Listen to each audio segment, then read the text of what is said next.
Well, we're back, and I'm sitting here having a lot of fun with Grandpa, but more important, we've got Deputy Bob Walsh from the Norfolk Sheriff's Department. Deputy, welcome. Thank you, Bob. It's good to be back. And Grandpa, thanks for being here, too. I'm always glad to come back here. Now, Grandpa, did you get here on your own speed, or did you bring Deputy Bob with you? I drove the car, and he came along. Okay. Yeah. We're going to have fun with this interview, I hope, but we're also talking about something very serious. That's right. You and Grandpa are involved with a program called Stranger Safety that you're doing in schools. Which one's going to tell me about it? I will. Okay. Lots of parents are concerned about their children's safety coming and going from school, and one of the programs that Sheriff McCabe sponsors is the Stranger Safety Program. You want to tell them a little bit about that? Yeah, I can do that. It's about strangers. Do not go with strangers. And a stranger is somebody you don't know. All right. And we'll talk about more when we get a minute. Yeah. I'll go. You guys have fun here. I'm just sitting here watching. Actually, I met Grandpa last year at Harborfest, and he was a big hit then. So I can imagine what kind of big hit you are in the schools. Where do you do the program? Well, recently we did one at Larimore Elementary School, and we had 100 children out there in the audience. Yeah, we did. And we talked about some tricks that some strangers try to trick kids with. I don't like that when they do that. I don't either. Yeah. And we're going to tell you about, and the viewers, about some of those tricks. Yeah. Please. Well, I got to ask you first, though, before we get into those tricks. Deputy Bob, who do they tend to pay attention to more? You in the uniform or Grandpa here? That's a good question. Actually, the uniform is very important. But once we get into our interaction, that he becomes alive, even though they know he's not real. Wait a minute, what? When I take him out, because he's kind of animated. Oh, okay. But once he starts talking and moving around and getting a character and voice of his own, then they forget about that, and they just get captivated and focused on him. And you kind of just blend into the woodwork. Yeah. He hopes, anyway. I'm just kind of there, you know? Well, what are some of the tricks? Some of the tricks. What are the tricks? Well, we all know you don't go with strangers. Can you say that? Yeah, I can say that. Do not go with strangers. Now, most strangers are good, and they don't try to hurt children, Bob, but some are bad. Who are they? We don't know. Oh, that's not good. Not known. No, but we have some rules. And you know what rules are? Yeah. Rules are rules. Rules you're not supposed to break either. It's to keep you safe. Yeah. Now, one of the tricks that some of the strangers, the bad ones, try to do, they try to get the kids to what with the car? They try to get them to get in that car. Now, why would a kid get in a car? To look through an animal. Kitty cat, puppy dog. Don't do that. That's a trick. Now, what if somebody comes up, you don't know them, it's after school, and they say, your mom told me to pick you up, come on home with me. Is that a trick? Could be a trick. You should have a secret password at home with your mom and dad, and if somebody comes up and tells you a story like that and they don't know the password, you don't go, because it's a trick. Okay. So what are some other tricks? There's a lot of tricks. What's another trick? Well, another trick is a grown-up driving by your neighborhood, and they say, oh, I need directions, and they call a child over with their fingers. Yeah, that's a trick. Don't talk to strangers. Don't do that.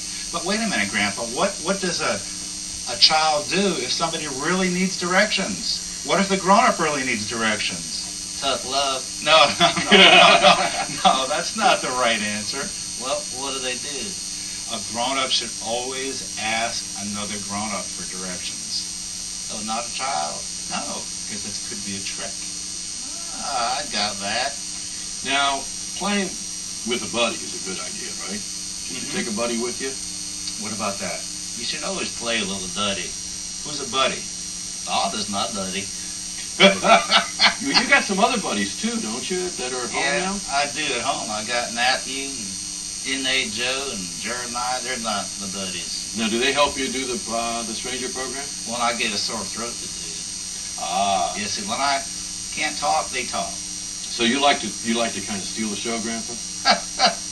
Well, I've been around a long time, Bob. You know, what can I say? So you get a lot of wisdom. Yes, sir. Well, I tell you what, we have a few minutes, a couple of minutes. You want to kind of give a sample of how the program goes? Sure, we'll do that. All right, now, Grandpa, we know we're not supposed to go with strangers. Can't we just forget that rule one time if you're a kid? No, a rule is a rule, and that's why it's there to keep you safe. Now, here's another rule. How about if a stranger offers a child money? Hey, money, we can get some ice cream with that. Maybe we can forget that rule one time. What do you think, Bob? Just one time? Go walk around the block, get $1, $5? No, you don't go with strangers. Oh, that's right. Could be a trick. Now, here's another one.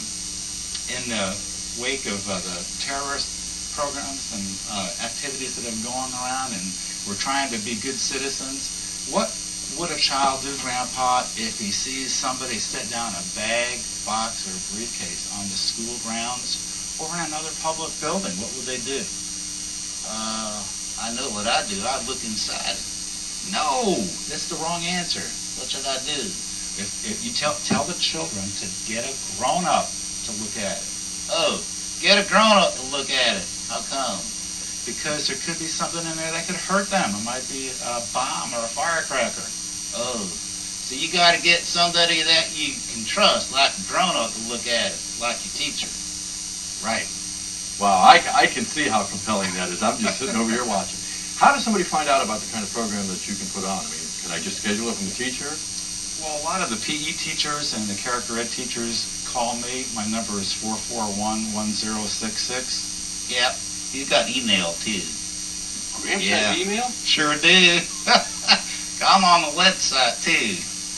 You got pictures on the website, Grandpa? Yeah, I'm on there. Because we were talking about trying to get you a girlfriend, so they can Yeah. they can email you? Sure can. Super. Do you have the email address? Yeah, it's robert.walsh@norfolk.gov. Okay. Super. Yeah, and just put attention Grandpa on there. There we go. Deputy Bob, this is done through the Sheriff's Department, but you also have some partners that help in funding it, right? Sheriff McCabe sponsors it. Okay. And we've been doing it for 9 years, and we have about 15 programs. And basically, the funding comes from the sheriff Okay. for my job description, because I'm a state certified crime prevention specialist. Yeah, and I'll help now. That's super. You know, this has been a very enjoyable time. Normally I talk to the guest one-on-one, and the guests usually don't talk to each other, but obviously you guys have a very good relationship. Of course I do. I do all the talking, he pulls the strings, we're both happy. There we go. And so Deputy Bob behaves himself all the time and follows the rules. Huh? Yeah. So the key thing is for kids to have an idea of what those tricks are and don't fall victim to them. That's right. And to give you a call for more programming. Yeah, and I got one thing to say. If I see any bad strangers out there trying to hurt kids because they're my friends, I'm going to shake my fist in their face. And get their license plate and call the police. Yeah. That's right. Always call the police. So thanks again, Gramps and Deputy Bob for being You're with us. welcome. Great. Pleasure, Bob. It's been a pleasure. We want to hear from you, so give us a